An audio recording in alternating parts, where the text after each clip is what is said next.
everyone, welcome back to another video. In this video, we are going to be discussing about type 1 and type 2 hypervisors. I will be telling the differences between them and what are they. So to start and understand type 1 and type 2 hypervisors, we need some basic explanation. So let's start. The first thing we need to know is what is a virtual machine. A virtual machine is an operating system that runs on top of the host machine with the OS installed. So say I have a Windows machine and I'm running a virtual box on top of it. It has Linux. So I'm just running, that is what you call a virtual machine. It can be used for many things, like using it to test unsafe websites and apps, test different operating systems, or just get another machine without ruining the actual host PC.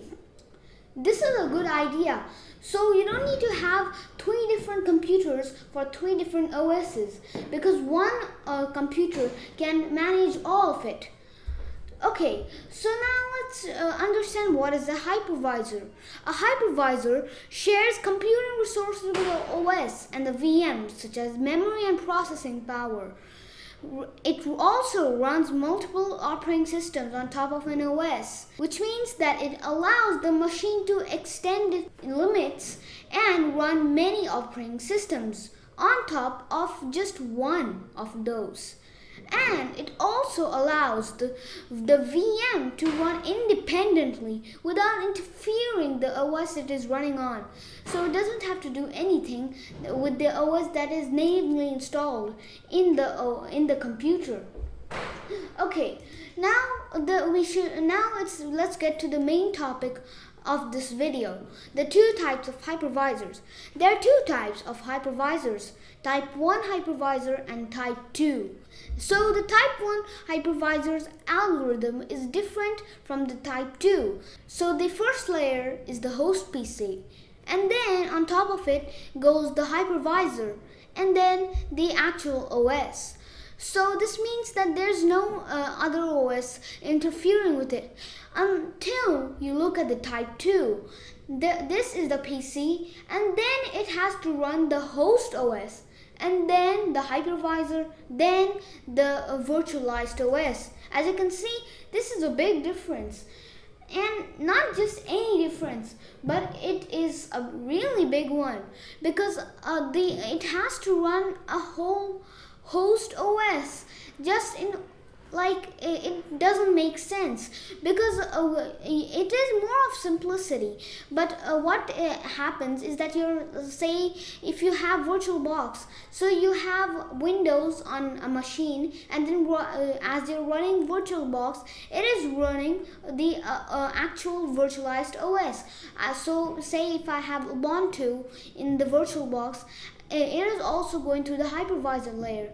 So it's not as fast. However, in the type 1 hypervisor is the host PC, the hypervisor to do the different things, and the OS itself. So there's no host OS.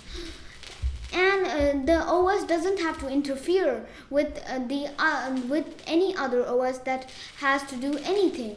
So it's really cool, the type 1 hypervisor. And let's see which one to choose.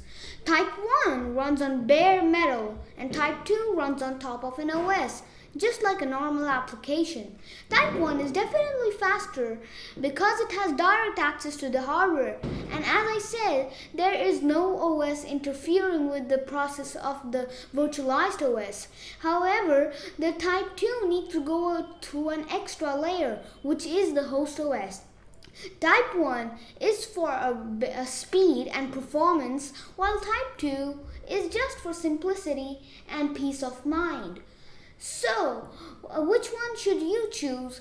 It matters on your taste. If you're an expert and you love to have the extra performance, go with type 1.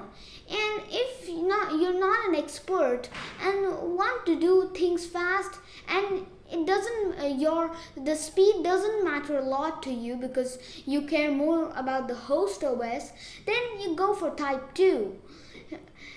It's all your deal. I choose type 1 because we get the extra performance from the hardware, but it's totally upon you.